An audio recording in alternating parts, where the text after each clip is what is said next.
유다의 요시야 왕의 아들 요야김 제4년에 여러분 지금 예레미야의 특징은 어떤 거냐면 시간 순서별로 말씀이 기록되어 있지 않아요. 시간 순서별로 쭉 말씀이 기록되어져 있지 않고 사건 위주로 또는 어떤 내용을 강조하고 전달하기 위한 기법으로, 문학적 기법으로 말씀이 이렇게 정리되어져 있기 때문에 지금 34장까지는 시드기야 왕이었잖아요, 그렇죠? 그러니까 BC 586년 이때죠. 그런데 오히려 지금은 예레미야 26장이 누가 나왔었어요? 그때 그게 여호야김이 나와요. 그리고 지금 35장, 36장은 여호야김이니까 어제 말씀드린 대로 BC 600년 정도니까 지금 이제 느부갓네살이 그 주변 모든 나라들을 다 정복해서 지금 이제 예루살렘으로 치고 들어오는 때이에요. 그래서 1절에서 유다 왕 요시야 왕 아들 요야김 제4년에 하는 게 의미가 있는 거예요. 아직 멸망하기 전에 이 말씀들이 선포되어지고, 그리고 그들에게 아직은 뭐가 있다는 거죠? 아직 기회가 있다라고 하는 거죠. 그때 이런 말씀들이 선포되어진 거죠. 그러고 보니 약간 이해가 되죠. 왜 멸망의 때 시드기야 BC 586년 그때 말씀이 쭉 나오다가 갑자기 훨씬 그 앞에 말씀으로 돌아갔을까?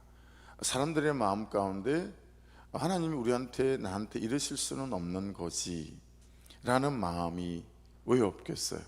우리도 그렇지 않나요?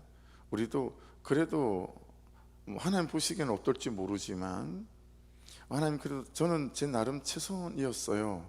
근데 이건 아니죠. 이런 때가 있지 않아요? 아마도 남유다 백성들 마음 안에는 그런 마음들이 소울찬이 많이 있었던 것처럼 보이지 않습니까? 그렇죠? 그래서 이미 이것보다 100년도 앞에를 소급하시는 거죠. 그래서 그때 이렇게 말씀이 주어졌고, 그리고 이렇게 너희들에게 말씀이 들리지 않았느냐. 근데 그때 돌이키는 은혜의 때를 주었음에도 불구하고 너희들이 말씀을 듣지도 않고 그리고 또 순종하지도 않았다 라고 하는 부분 안에서 말씀이 시간적으로 배열되어 있지 않고 이렇게 왔다 갔다라고 하는 것을 알 수 있어요. 오늘 수요일이니까 저녁에도 말씀을 좀 나눌 수 있긴 하겠지만 한번 보세요. 저기 19절 한번 보실래요? 오늘 말씀의 마지막 구절 19절. 예레미야가 붙잡혀 있고, 그래서 바룩에게 하나님께서 말씀하신 것을 또 받아 적게 하고, 그리고 그걸 들었던 11절에 나오는 미가야가, 그죠? 그리고 또 서기관들에게 말씀을 잘 전하고 막 이랬잖아요, 고관들에게. 근데 19절 보세요. 이에 고관들이 바룩에게 이르되 너는 가서 예레미야와 함께 숨고 너희가 있는 곳을 사람에게 알리지 말라 하니라. 왜 그랬을까요? 요야김이 너무 무서운 거예요, 왕이. 그러니까 여러분, 하나님의 말씀이 선포되는데 하나님의 말씀보다 훨씬 더 무서운 게 있는 거죠. 어떤 거가 무서울까요? 현실이 더 무서운 거죠. 그러니까 현실이 하나님이지 말씀이 하나님이 아닌 거예요. 이게 되게 중요한 얘기거든요. 내 정욕이 하나님이지 말씀이 하나님이 아닌 거예요. 내가 살아가는 여전한 방식, 해오던 대로, 이게 하나님이지 말씀이 하나님이 아닌 거예요. 이런 일들이 우리에게 너무 많이 있지 않습니까? 그렇죠? 이미 말씀이 선포됐어요. 근데 그 말씀대로 우리에게 돌이킴이 없었어요. 근데 어제까지 살아온 내 삶의 결론들이 내가 딱 받아들었어요. 그때부터는 우리가 하나님을 원망하고 불평하는 거죠. 근데 이미 우리에게 선포되어졌던 말씀들이 있음에도 불구하고 현실이 하나님이라 그냥 현실을 붙잡았어요. 하나님의 말씀보다 그 사람이, 또 그 사람의 태도가 하나님이었어요. 그런 경우가 되게 많잖아요. 하나님의 말씀보다 하나님, 저 사람의 태도를 보십시오. 저 사람의 행동 거지를 보십시오. 저 사람은 아니에요. 이런 식으로 하나님의 말씀보다 그 사람의 행동이나 태도가 하나님인 거죠. 그래서 우리가 말씀하시는 그 사람에 대한 나의 태도를 돌이키지 않는 거죠. 이런 경우가 우리의 가정 안에 얼마나 많습니까? 그렇죠? 바룩은 예레미야에게만 말씀을 받아 적지만 또 들었던 말씀을 미가야가 그들에게 전하지만, 여러분, 우리는 어떤 식으로 우리의 하나님의 말씀을 우리가 받아 적고 또 그걸 누구에게 전하죠? 물론 우리가 입술로 말로서도 전하죠. 그렇지만 우리는 받은 말씀을 어떻게 전달하는 사람이죠? 삶으로 전달하는 사람이고 태도로 전달하는 사람들이죠. 내 시간 사용을 어떻게 하느냐로 전달하는 사람이고 내 재정을 어떻게 쓰느냐, 이게 전달하는 사람인 거잖아요. 그런 부분에 있어서 바룩은 또 우리에게 어떻게 재해석되어지고 미가야는 우리가 어떻게 재해석되어져야 되는지, 이것 또한 말씀에서 잘 들여다봐야 될 그런 본문이겠죠. 그러니까 이미 임했던 말씀이 있다라고 하는 거죠. 근데 그 말씀을 듣고 너희들은 돌이키지 않았다라고 하는 거죠. 그래서 여러분 2절 3절을 다시 보십시오. 너는 두루마리 책을 가져다가 내가 내게 말하던 날, 밑줄 한번 보십시오. 내가 내게 말하던 날, 우리에게 항상 있는 거죠. 내가 내게 말하던 날, 곧 요시아의 날부터 오늘까지 이스라엘과 유다와 모든 날에 대하여, 또 밑줄입니다. 내가 내게 일러준 모든 말을 거기에 기록하라. 여러분, 우리에게 있어서 내가 내게 말하던 날과 내가 내게 일러준 모든 말을 기록된 거, 이게 성경 아니겠어요? 그렇죠? 그런 성경이 우리에게 이미 있어요.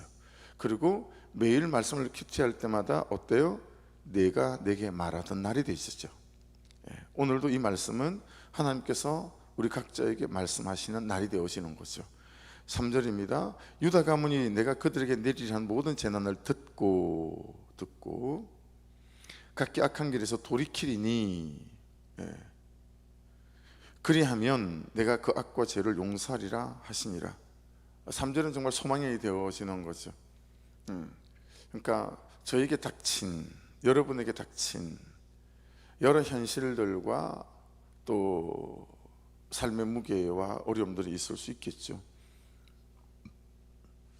근데 그게 하나님 앞에서 보게 되면 죽으라고 준 사건들이 아니라 우리를 돌이키시기 위한 것이다라는 것을 알 수 있습니다. 그렇죠? 그러니까 여러분, 이런 거죠. 돌이키고 싶고, 안 하고 싶고, 그만하고 싶고, 끊어내고 싶고, 이렇게는 안 살고 싶고, 그런 것이 우리에게 굉장히 많이 있지 않습니까?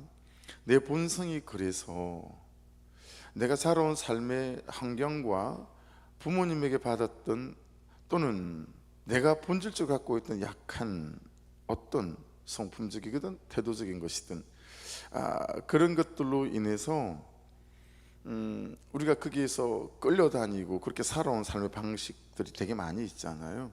근데 내가 정말 그렇게 안 살고 싶은 거죠. 내가 원하는 어떤 삶에 이런 게 있는 거죠. 근데 그게 안 되는 거예요. 그런 것들이 우리에게 여러 모양으로 많이 있지 않습니까? 그렇죠? 그런데 그게 마음대로 감정대로 되는가라고 하는 거죠. 그래서 1절 말씀 보신 것처럼 1절에 예레미야에게 말씀이 임하니라. 말씀이 임해야 된다. 그렇죠? 여기서 여러분, 우리가 한 가지 짚고 넘어가지 않을 수 없는 게 어떤 거죠? 여러분, 놀랍게도 우리에게는 말씀하시는 하나님이 있다라고 하는 거예요. 이거 여러분 잘 한번 생각해보고 묵상해보세요. 나에게 가장 좋은 길과 좋은 방법으로 조언해 줄 수 있는 사람이 있다면, 여러분 그런 거 있지 않아요? 그러니까 건축하는 부분에 있어서 대부분은 제 머릿속에 다 있으니까, 뭘 하나를 만들려고 할 때 도면을 그리기 전에 제 머리 안에서 3차 도면이 다 돌아가죠.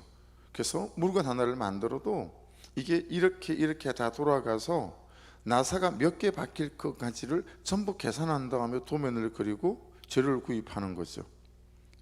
그러니까 우리는 큰 나무를 자르는 기계가 교육 없잖아요. 그러니 나무를 어떻게 잘라야 될지 전부 다 생각하고 도면을 그린 다음에 목재소 가서 그대로 잘라와서 그냥 조립만 하는 거예요. 그게 되어지는 거죠. 근데 모르는 것도 많거든요. 모르는 것도 많아요. 이게 그런 것들은 어떻게 하겠어요? 책을 보든 요즘 워낙 여러분들이 음식 레시피를 유튜브를 통해서 백종원 뭐 레시피 다 나오잖아요. 그런 것처럼 그런 것에 도움을 받잖아요. 아, 그러면 이렇게 하는 거구나. 근데 우리의 인생에 관하여, 나의 현재에 관하여, 나의 현실에 관하여, 그리고 나의 앞일에 관하여 여러분 우리에게 조언을 해줄 만한 분이 주변에 없지 않아요. 근데 말씀이 있다라는 거예요. 그러니까 내게 말씀하시는 하나님이 있다라고 하는 게 굉장히 놀라운 사실인 거죠. 우리가 큐티가 부담이 되고 짐이 되고 삶의 무게가 되는 게 아니라, 야, 오늘 내가 어떻게 살아야 될지 나에게 말씀하시는 분이 계셔. 근데 그 말씀하시는 분이 하나님이셔. 그럼 이게 얼마나 놀라운 우리의 삶의 세팅이에요. 이게 엄청난 거 아니겠어요, 그죠?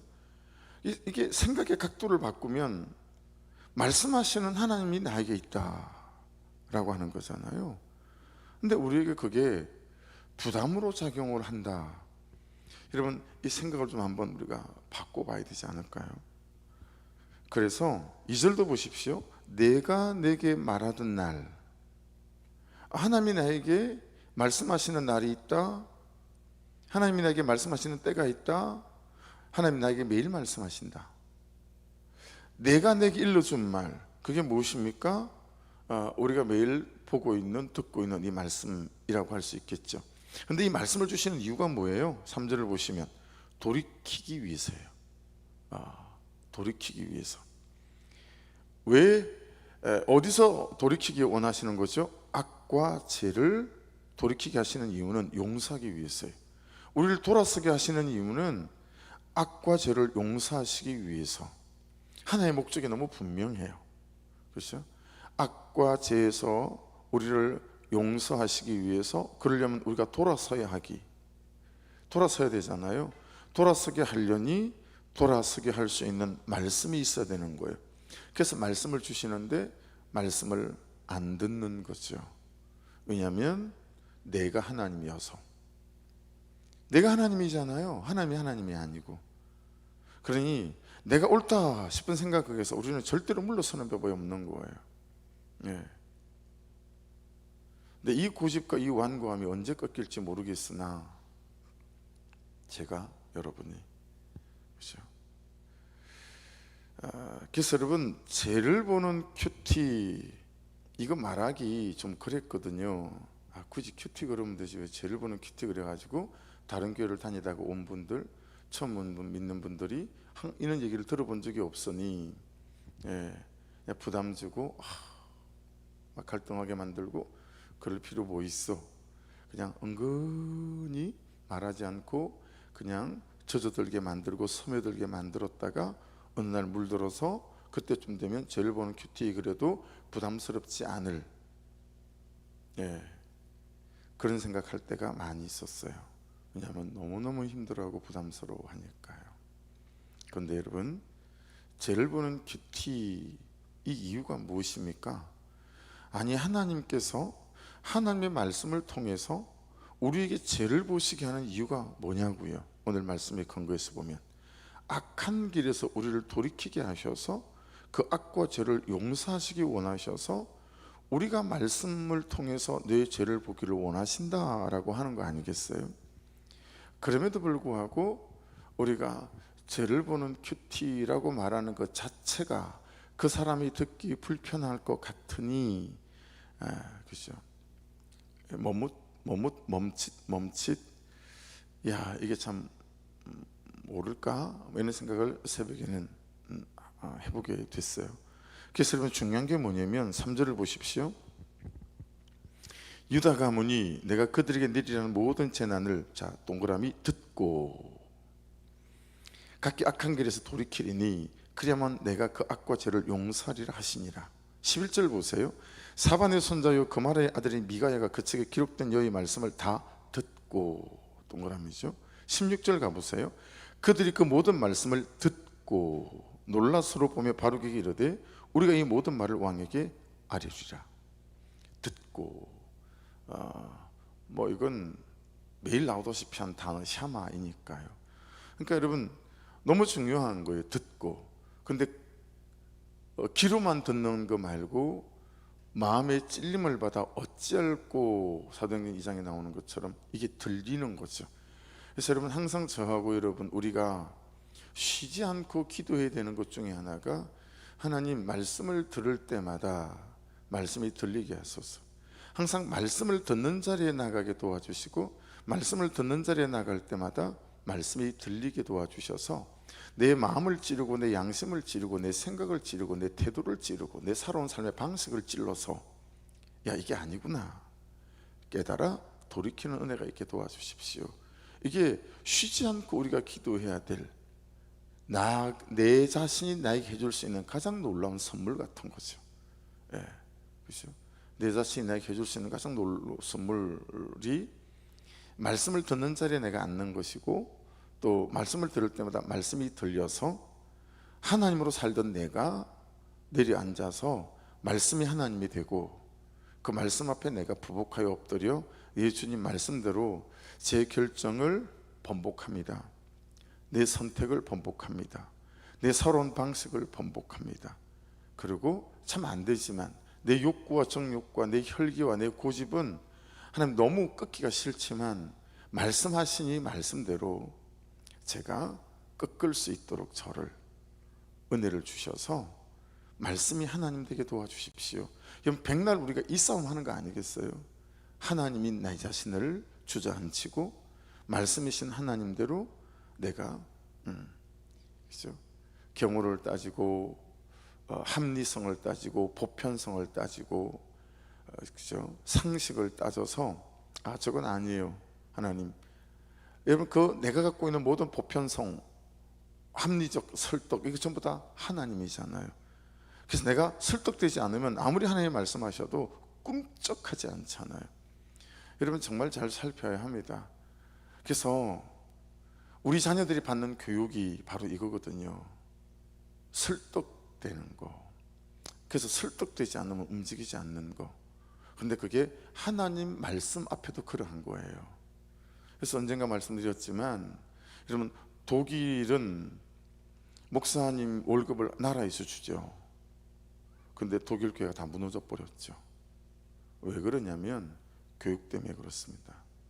히틀러라고 하는 자기들 민족 안에 정말 없었으면 싶었던 사람이 나왔잖아요. 자기들의 반성이 뭐냐면 우리가 하나님의 말씀을 쫓아 살지 않았다 여기에 반성이 있는 게 아니라 그런 사람이 나왔을 때 그 사람에 대하여 그 사람의 주장에 대하여 우리가 반대하지 않았다. 그래서 여러분 독일 교육의 핵심 중에 하나는 뭐냐면 반대하는 교육을 시킵니다. 다른 사람의 의견에 대해서 나는 의견이 달라. 너는 그렇게 생각할지 모르지만 내 생각은 이래. 그래서 여러분 유치원 때부터 내가 설득되지 않는 말들에 대해서 반대하는 교육을 독일은 받습니다. 그래서 독일에서 가장 무서워하는 데모가 뭐라고요? 초등학생들이 데모하는 데모를 가장 무서워해요. 한 달에 한 번씩 초등학생들이 여러분 시내 한복판에서 데모를 합니다. 왜? 우리 아빠를 일찍 퇴근시키지 않아서 우리가 놀지 못하게 만드는 거예요. 우리 아빠를 일찍 퇴근시켜 주세요. 모든 교통경찰들이 교통을 통제해 주고요. 그리고 시내 한복판에서 이 초등부 아이들이 데모하는 훈련을 유치부 때부터 받아요. 설득되지 않으면 반대해라. 이 교육을 우리 시집 자녀들이 교육을 받고 있다고요. 그러니 이 하나님의 말씀들이 설득되게 그는 나보다 옳다 설득되겠어요? 그가 틀렸는데 내 죄가 안 보이니 여러분 어떻게 설득이 되겠어요? 이게 일단 설득되지 않으면 합리적이지 않고 보편적이지 않으면 반대부터 하는 거예요. 여러분 성경에 있는 많은 내용들이 세상이 말하는 것과 반대되는 것들 얼마나 많습니까? 그는 나보다 옳다 돼요 이게? 내 죄가 보이지 않으면?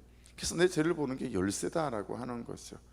그런데 이런 교육의 배경 안에 있으니 그렇죠? 우리는 오래된 완고함이 우리의 경험치가 우리의 상처가 하나님 되어져서 아무리 말씀이 말씀하셔도 듣고 싶지도 않고 들리지도 않고 그러니까 여러분 끊임없이 우리가 쉬엄쉬 기도해야 되는 것이 하나님 말씀을 듣는 자리에 앉게 도와주시고 그리고 말씀이 들리게 도와주십시오. 그걸 또 뭘 위해서 기도해야 되겠어요? 하나님 들리기는 들리는데 저 인간하고는 이 현실에서는 아닌 것 같아요. 하나님 그러지 않도록 들린 말씀대로 그냥 말씀 믿고 순종해가는, 더 이상 제가, 제 고집이, 제 견해가 하나님이 아니라 하나님이 하나님이신, 말씀이 하나님이신 이 은혜 가운데 제가 설 수 있도록 도와주십시오. 참 쉼없이 우리가 기도해야 될 기도의 내용이다 라고 하는 거겠죠. 그래서 여러분, 듣는 것이 그만큼 중요하다. 한 가지만 짚고 넘어가죠. 자, 너무 많이 나와서, 자, 6절 보세요. 너는 들어가서 내가 말한 대로 두루마리 기록된 여호와의 말씀을 금식이래 여호와의 성전에 있는 백성에게 낭독하고, 네모입니다. 가로나 낭독하고 유다 모든 성읍에서 온 자들의 귀에도 낭독하라. 가로나 네모. 8절로 가볼게요. 네리의 아들 바룩의 선지자 예레미야가 자기에게 명령한 대로 하여 여호와의 성전에서 책에 있는 여호와의 모든 말씀을 낭독하니라. 10절 보세요. 바룩이 여호와의 성전 윗돌 곧 여호와의 성전에 있는 세문 어기 곁에 있는 사반의 아들 스기간 그마라의 방에서 그 책에 기록된 예레미야의 말을 모든 백성에게 낭독하니라. 13절 마가야가 바룩이 백성에게 책을 낭독할 때에 들은 모든 말을 그들에게 전하매. 자, 미가야가 이제 들은 말을 바룩이, 그렇죠, 낭독했을 때 그걸 들은 말을 그들에게 전했어요. 14절 이 모든 고관이 구시의 정손 셀레마의 손자 느다냐의 아들 여후디를 바룩에게 보내 이르되 너는 백성에게 낭독한 네모 두루마리를 손에 가지고 오라. 네리의 아들 바룩이 두루마리를 손에 가지고 그들에게 오니 미가야가 이걸 전한 거죠. 다시 말씀드릴게요. 우리는 이제 4시에, 토요일 날 4시에, 여러분 내 삶의 일주일에 그 30분 1시간도 좀 말씀을 전하는 때가 있어야 되지 않나요? 그리고 이제 하율도 또 전도를 하기 시작하는 분들이 있긴 있더라고요. 이제 시작된 것 같아요. 여러분, 근데 그 전도 중요해요. 근데 우리가 하려고 하는 더 깊은 전도는 어떤 거죠? 내가 살아나서 그를 살리는 전도인 거죠. 지금 미가야가 들었어요. 그래서 고관들에게 전했어요. 그래서 고관들이 정확하게 듣고 싶었던 거죠. 너 그 말 어디서 들었니? 바룩에게서요. 사람을 바룩에게 보내서 백성에게 들려온 그 낭독한 말씀 가지고 와서 우리에게 좀 듣게 해줄래? 한 거잖아요. 여러분, 살아나서 살리는 전도의 핵심은 뭐죠? 삶인 거죠. 그렇죠? 그래서 우리는 말씀을 어떻게 전하죠? 태도로 전하는 사람이에요.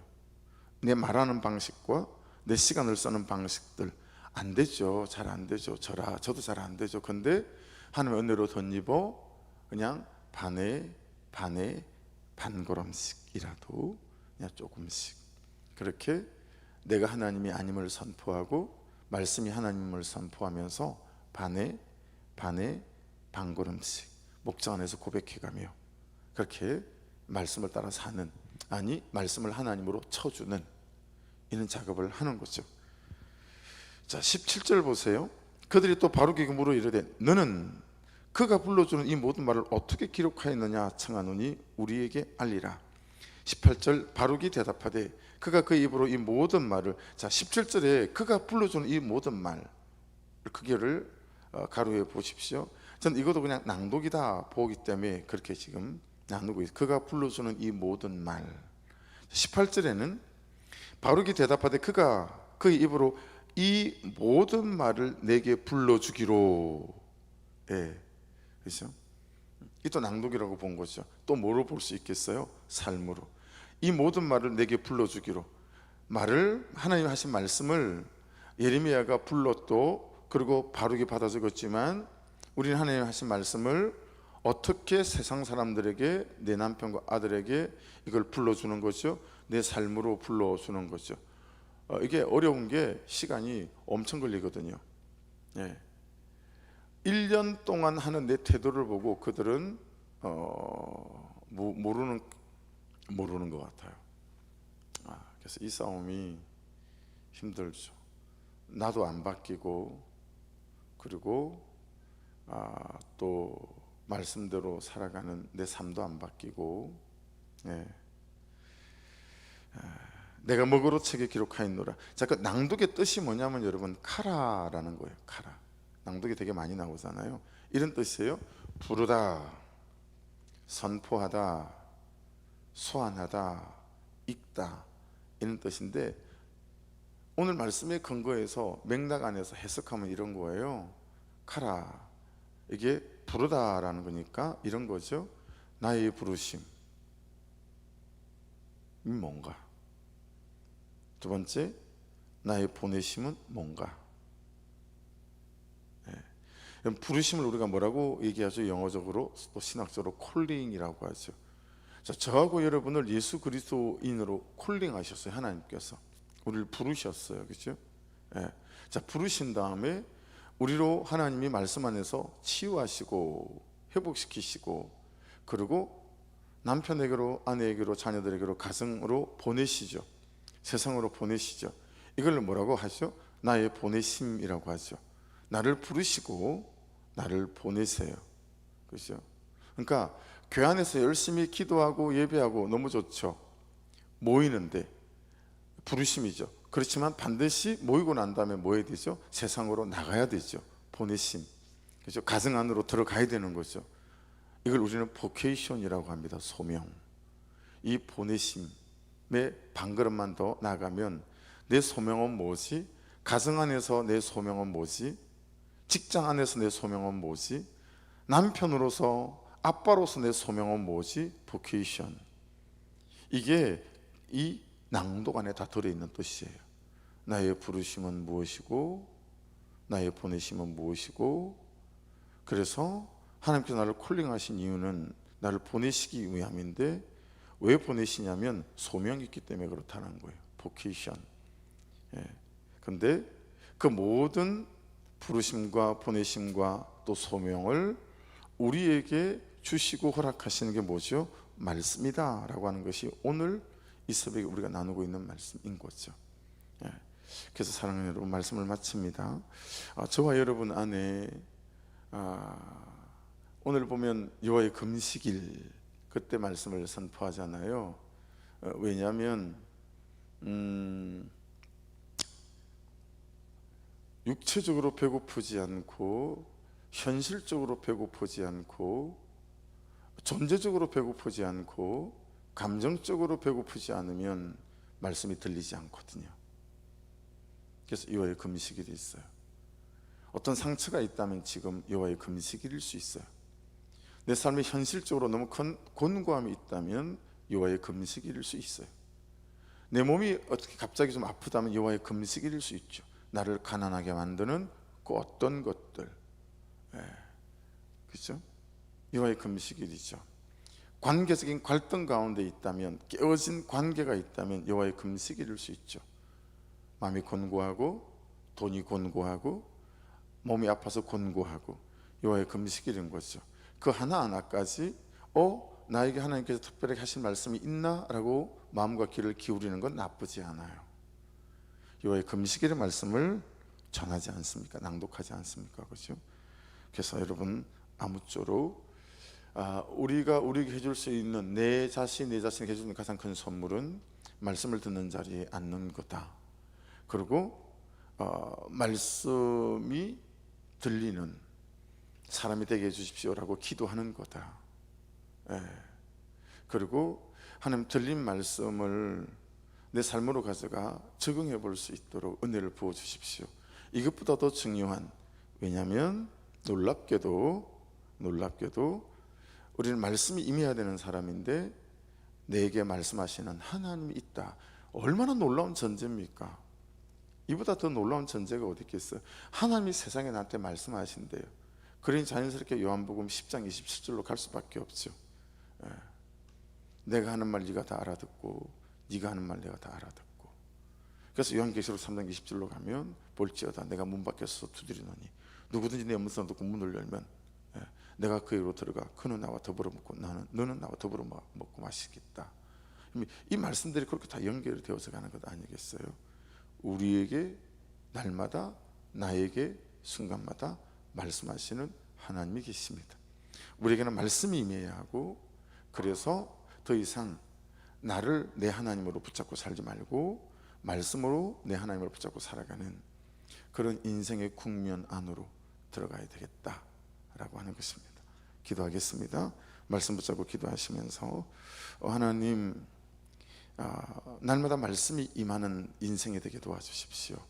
더 이상 내 상처를 내 하나님으로, 또 나의 주장과 나의 견해와 나의 고집과 나 자신을 하나님으로 섬기는 일이 이제는 끝이 나게 도와주시고, 참 임한 그 말씀, 들린 그 말씀을 붙잡고 안 되지만 몸부림치며 말씀을 따라 아버지 세워져가는 은혜가 있게 도와주시옵소서. 우리 주여 한번 부르고 기도하시고요. 기도할 때마다 항상 부탁드리는 기도 제목 있죠. 큰사랑교회 재정에 관련되어진 것, 또 저희 교회 우리 스크린, 또 냉난방 공사 잘 감당해낼 수 있도록 우리 안미진 성도님 꼭 기도해 주십시오. 오늘은 배수로 작업을 또 6월 첫 주나 둘째 주부터 또 장마가 온다니까요. 그래서 지금 배수로 작업을 빨리 하지 않으면 그쪽 밭 쪽으로 두골 쌓는 것도 지금 흘러내리고 있는 상황이고 해가지고요.